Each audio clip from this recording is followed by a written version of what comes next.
Pengertian pajak internasional.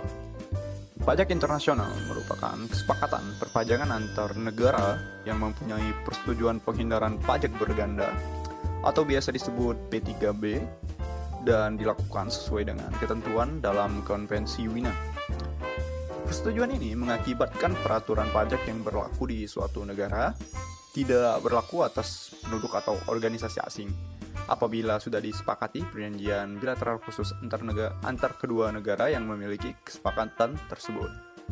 Tujuan pengaturan pajak internasional. Yang pertama, national wealth maximization.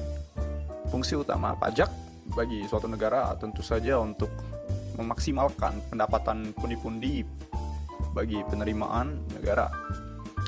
Yang kedua, tax equity of fairness. Prinsip kesetaraan mengatur bahwa pemajakan atas penghasilan yang diterima oleh subjek pajak dalam negeri, baik yang berasal dari dalam negeri maupun dari luar negeri, akan diberlakukan secara sama, sesuai dengan prinsip ability to pay principle. Lalu yang ketiga, economic efficiency. Efisiensi ekonomi merujuk pada pengembangan iklim ekonomi yang efisien, yaitu suatu desain sistem pajak internasional yang bersifat netral. Terdapat dua jenis asas terkait, yaitu yang pertama, capital export neutrality, yang kedua, capital import neutrality. Kedua asas ini akan dibahas selanjutnya. Lalu yang keempat ada administrative efficiency, yaitu mempermudah segala urusan perpajakan lintas negara, terutama dalam tata cara dan biaya administrasi sehingga menjadi efisien. Lalu yang kelima, international compatibility, sebagai jembatan untuk menyatukan peraturan domestik pajak antar suatu negara dan negara lain. Azas-azas terkait pemajakan internasional. Yang pertama ada capital export neutrality. Negara A mengenakan beban pajak yang sama atas penghasilan subjek pajak negara A, baik yang berasal dari negara A maupun negara B dalam suatu periode yang sama. Di sini yang lebih ditekankan adalah subjek pajak itu sendiri. Lalu yang kedua, capital import neutrality, yaitu negara A mengenakan beban pajak yang sama antara penghasilan yang diperoleh oleh subjek pajak negara A dan penghasilan yang diperoleh oleh subjek pajak negara B dalam suatu periode yang sama. Di sini yang lebih ditekankan adalah penghasilan dari subjek pajak tersebut. Dalam pajak internasional terdapat dua yurisdiksi umum terkait kebijakan perpajakan suatu negara. Yang pertama ada yurisdiksi sumber atau yang bisa disebut source jurisdiction. Jadi jurisdiksi sumber ini punya arti bahwa semua subjek pajak yang mendapat penghasilan dari suatu negara, baik perseorangan maupun badan dalam dan atau luar negeri, dikenakan pajak di negara tersebut atas penghasilan yang diperolehnya. Alasan dikenakannya pajak berdasarkan yurisdiksi sumber adalah bahwa semua pihak yang memperoleh penghasilan di suatu negara mendapat manfaat atas fasilitas yang diberikan oleh negara tersebut, misalnya jalan raya, infrastruktur, keamanan, dan kepastian hukum. Lalu yang kedua ada yurisdiksi domisili atau residence jurisdiction. Jadi yurisdiksi domisili ini mengenakan pajak kepada penduduk suatu negara, baik perseorangan ataupun badan, atas penghasilan yang bersumber dari negara di mana tempat WP tersebut berkedudukan baik di dalam negeri serta dari negara lain yaitu di luar negeri. Nah, perjanjian penghindaran pajak berganda muncul karena adanya konflik atas yurisdiksi yang diterapkan oleh suatu negara. Ada apa aja sih konfliknya? Pertama, ada source konflik atau konflik antar negara yurisdiksi sumber. Untuk contohnya, sebuah perusahaan kargo melewati perairan negara A dalam aktivitas pengirimannya.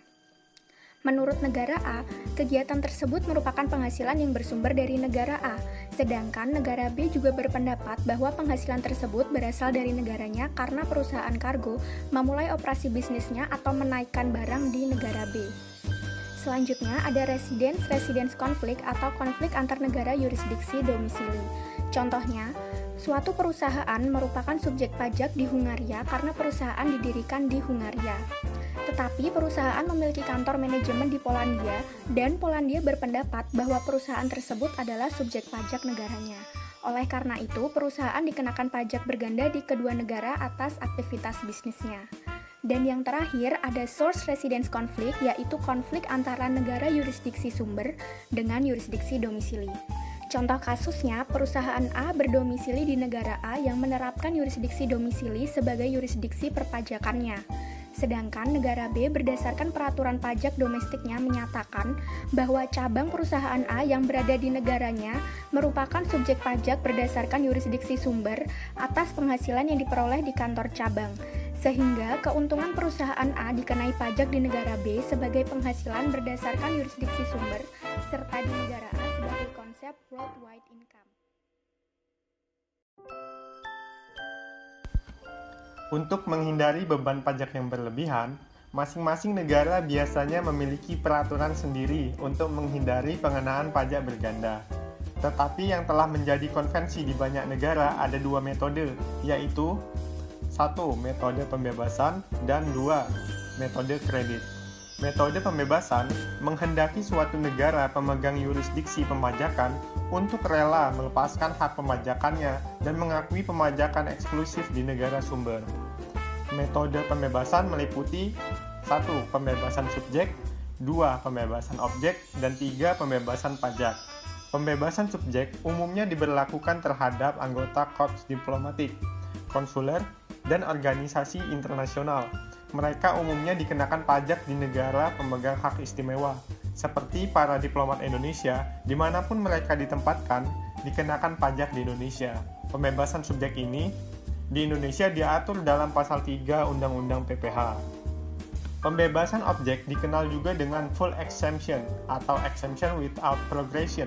Metode ini mengeluarkan penghasilan luar negeri dari basis pemajakan wajib pajak dalam negeri negara tersebut atau negara domisili.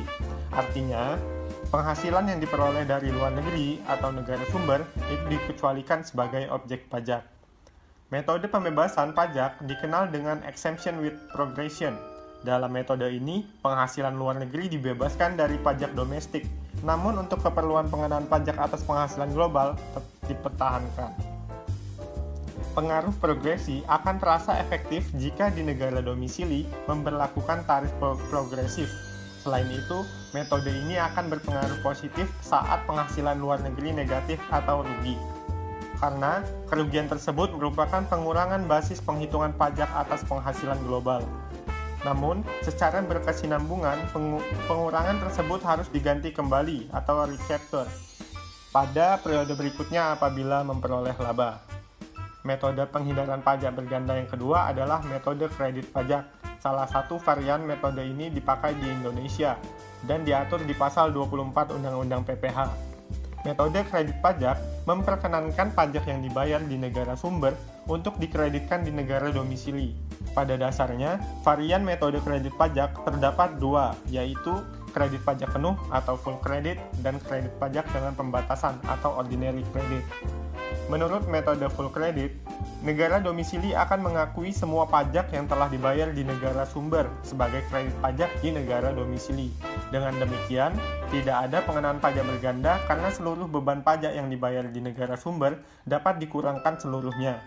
Kredit pajak dengan pembatasan atau ordinary credit pada intinya sama dengan full credit, tetapi yang dikurangkan dari pajak di negara domisili dibatasi sebesar pajak yang dihitung berdasarkan tarif di negara domisili. Berikut beberapa varian dari ordinary credit, yaitu overall limitation, per country limitation, tax sparing, underlying tax credit, and matching credit.